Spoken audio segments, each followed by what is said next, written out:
Good morning, good morning, good morning, good afternoon, good evening. Thinking shake and bake, regular season recap, playoff preview. We are here. We have people staring the Macca's Bowl in the face, and let's do a quick standings check to wrap up the regular season here. Obviously, the big dog, Brickshore, up top with the legends. Defending champ pulls out the second seed to get a bye. Pretty deserved top three here. Obviously, Jackson's going to be feeling a bit of pain here, being the top point scorer with 1785 points, ahead of both myself and Ben. Ben was third overall in points scored here, but actually it was Charlie who was third overall in points scored, who deservedly found himself out of the poop bowl. That was going to be a complete travesty to be that high up in points scored and not escape the poop bowl. So congratulations to Charlie. A couple of devil magic trades throughout the season. And down at the bottom here, the shitty hobbits wasn't quite enough. We've got both the shitty hobbits and the run CMCs potentially repeating as Macca's champions.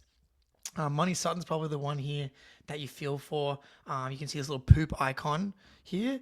That is to indicate most points scored against, because you can see Scoobs is really the only fraud in the top six with 1581 points scored.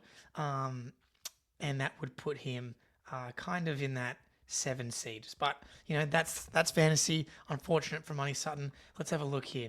We've got the HMS Endeavours playing the Wallaroos here. Look, big point disparity on the projections here.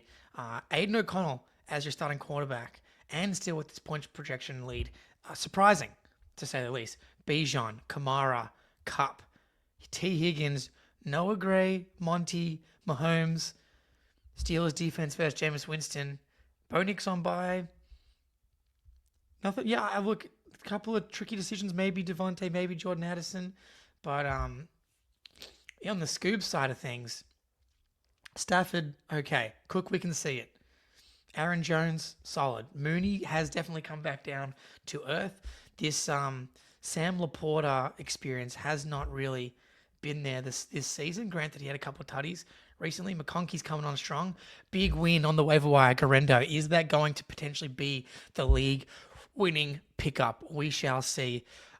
The Niners just are falling apart though. It's tough. But yeah, big point disparity here, as we would expect with Charlie having that big points total.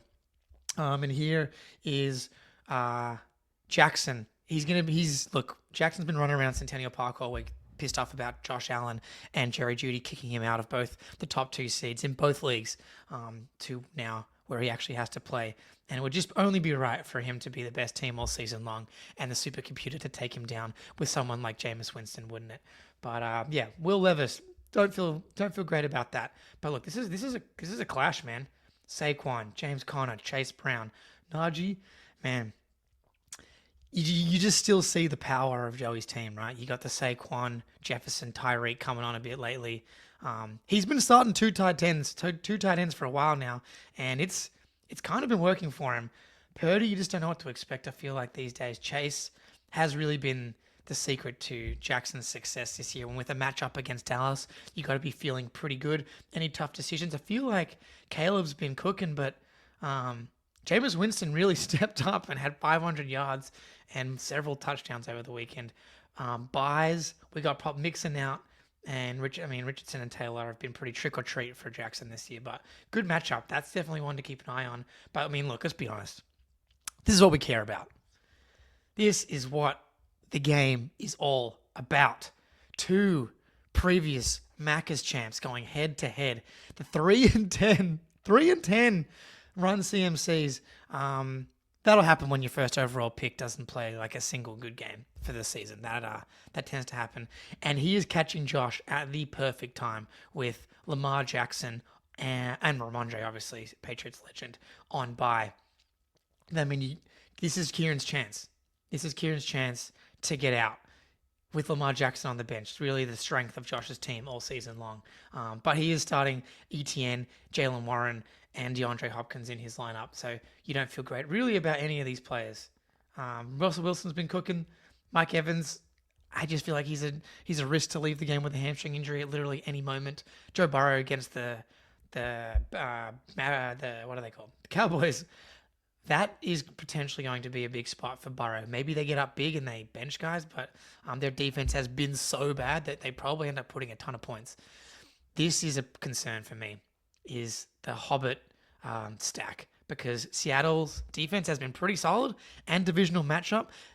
The Cardinals have like sneaky just been carried by their defense lately, which has been weird. Kate Otten, saw you pick him up off the waiver wire.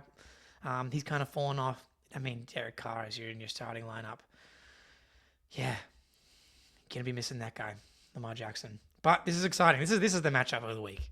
Two guys that just know the pain of what it's like to spend half a day at Macca's.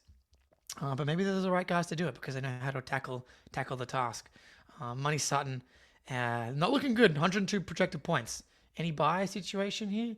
Brian Robinson's been good. Jalen Waddle, hopefully you played him in the other week. Cousins, Tua. The Falcons really just falling apart, it feels like. Nick Chubb, probably going to take him another year to get back to form. Jones Race. Puka, this is your guy. I feel like that's what you need. Big game against Buffalo. I kind of like Johnny's team, though. I feel like it has explosive capabilities. Tua, Kyron, Gibbs, JSN on the right week. I don't know why you have 0 projected points for Goddard. That's actually probably why you're projected for so few. You're probably right there once you get points in for Goddard or a separate tight end. And you haven't even put in a defense. Johnny, I would recommend putting in a defense. Just me. But yeah, hoping Johnny probably won't even watch this and he'll end up at Macca's and be regretting that he left in a tight end and a defense that didn't score any points. But yeah, that's what I would do personally. All right, I think that's it because you got the legends and the Debrickashaws on buys this week. I'm sure we'll tackle their rosters as we get closer to the Super Bowl. But fellas, by the time you watch this, I'm guessing either you'll be about to watch the Lions Packers or the game will be over. But may the odds be ever in your favor. I'm really enjoying watching from my ivory tower up here as the 1 seed, as the peasants fight over a couple of quarter pounders. Until next time, up the Debrickashaws.